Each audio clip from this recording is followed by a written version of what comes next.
So I guess good afternoon. First of all, my name is Detective David Brewster with the Hamilton Police Homicide Unit, and we're here today to provide an update on the ongoing sudden death investigation in Waterdown. The investigation is now being deemed a homicide. On March 6th at approximately 8 p.m., the Hamilton Police received a phone call from a friend of the victim who had gone to see him at his home. Hamilton Police and emergency services responded and as a result located the victim deceased in his home. The victim has been identified as 55-year-old Dirk Nyhouse, commonly referred to by his friends and family as Jeff. The homicide unit was called in to continue this investigation due to the nature of the scene inside the home. Following a post-mortem exam this morning, we now know that Mr. Nyhouse died as a result of injuries sustained from a gunshot wound. Investigation is very much in its early stages.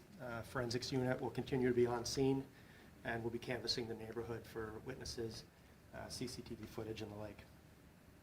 We ask that any potential witnesses or people from the area that think they have information that could assist us to please reach out and contact us at the numbers that are provided. The motive at this time remains unknown, and we believe that Mr. Nyhouse was the intended target of the shooting. We'll continue to encourage anyone with info about the information to contact us. And at this time, I'd be happy to answer any questions. You said that it was Mr. Nyhouse's home. Yep.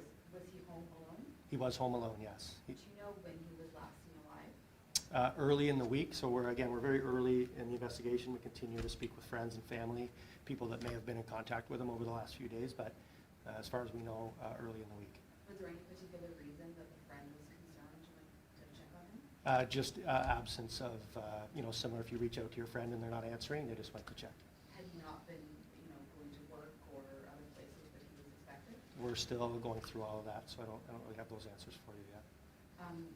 Where in the house was he found? I'm not going to get into the specifics of the scene yet. We're still very much, we're at the scene, processing the scene, so the evidentiary part of that's going to potentially be important later, so we'll Was hang there on evidence of a break-in or a disturbance in the house? Again, too early to say that. Did any neighbors or anyone report hearing gunshots? Not yet, no. What can you say about whether or not anyone else lived in the house, whether it be on another level? He lived in the home by himself. That's the information that we have so far. We do know that he, in the past, has had roommates over the last couple of years, short-term roommates. So again, I would encourage anybody that knows Mr. Nyhouse, or especially in that capacity, to reach out and contact us. Should neighbors be concerned about any danger? We have no information that would lead me to believe that the neighbors should be concerned.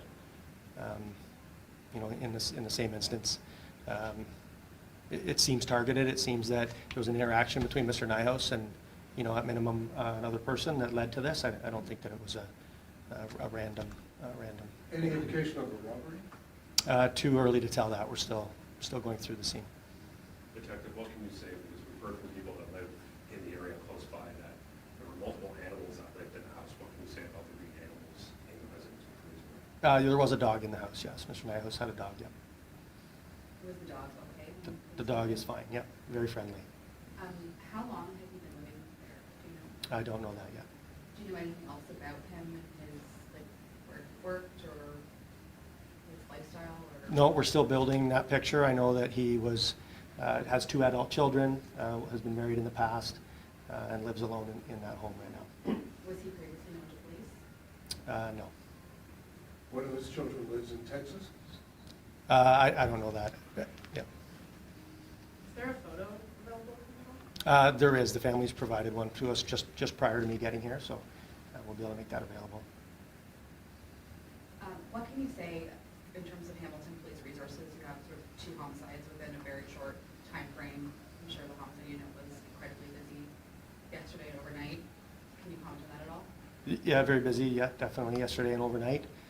My responsibility, of course, is just this homicide, and so the resources that I've asked for have been provided. We're doing okay on our end. Are you awaiting any warrants for any vehicles or other scenes or anything like that? I won't speak to that yet. We're still developing that.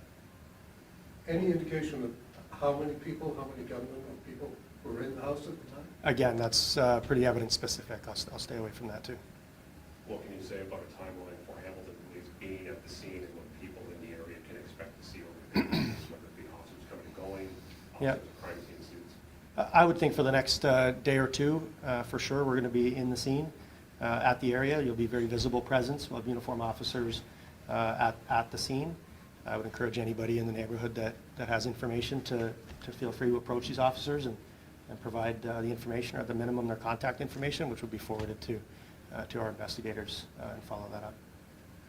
Do officers have any surveillance video that you're going through? We're still gathering that, as is the usual steps. We're still collecting and reviewing. This is the 7th shooting this year in Hamilton? I don't have that number. It's our third homicide.